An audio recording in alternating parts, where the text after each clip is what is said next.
Craig Crack Macintyre. Are you ready for probably the worst interview that you will ever have in your career? Well, or the best otherwise? thing about it is, out of playing for 25 years, never had a drum stool with one of these. A drum what? I'm sorry? A drum stool? A drum stool. A drum stool with a back on it. A stool? And after 25 years of playing, it's time for one of these. Yeah. I love those, by the way. Right. Have you played with one? Played with what? A stool with a back on it? That's what I'm saying. I never have. Oh. You can't take it with you. It's not Like when you die? No, like when this interview's over. It's not a parting gift or anything. Oh. It's Okay. just strictly for the interview. So, Craig, you're a drummer in Los Angeles. Yeah, I've been here about 7 years. Okay. We're going to talk about being a drummer in Los Angeles. I don't really want to hear your influences or, They're all the same as warm-ups, what anybody else. you do for warm-ups. Right. I'm not really all that interested in that. Well, either am I. What's the story behind you being here for 7 years? When did you decide to come here? Where were you? In Boston most of my life, and touring there, playing there. That's wrong. Touring. I toured from there. I toured Boston. I did a lot of touring in Boston. Had to use my own car.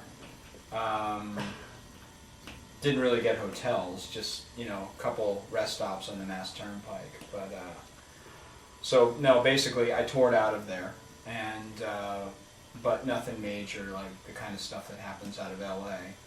And it's a great place to play music because there's two humongous music colleges there,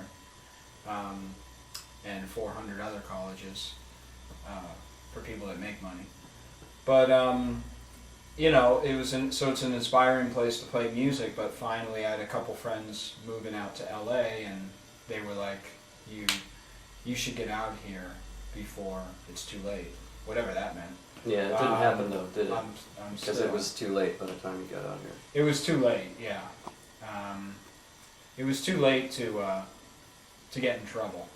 So I did that all back in Boston now. But I came out here, and then I just kind of started from scratch, but was lucky enough to have a couple friends that at least introduced me to some people and said, he's okay, and check him out, kind of thing. So that was a humongous help, and that was basically it. And I love it, and never gonna go back to touring Boston. Yeah, Yeah. yeah. Maybe you'll do a reunion tour. I'll go. You're near New York. Why LA over New York? There's a lot of different stuff you can do in LA. You can be in a band, you can be a sideman, you can audition for stuff. You could do stuff on TV, you could record. There's all just kinds of different things in LA that I think you and I are just discovering all the time here. After years of being here, you never know. You bump into somebody and they're like, "Hey, I need a drummer in my movie. I need," So it just seemed like, basically there's nowhere left to go.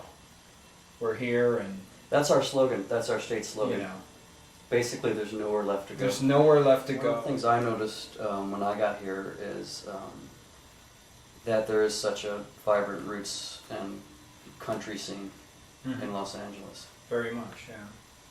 And just wondering if that surprised you. A little bit, a little bit, but it was refreshing, But I always, knew there was some of that out here, and it wasn't hardcore country. As more of it kind of sprung from a California sound thing, like Little Feat and stuff like that. And there's a whole legend of Graham Parsons out here and stuff like that everybody's kind of into, and I think it's great, So, and being such a fan of that and playing a lot of roots type music back in Boston, it was refreshing to seek out some of that stuff, which I did right away when I moved to LA, and I've been able to play with some of those artists. I don't get to as much as I'd like to, but that's definitely a great scene.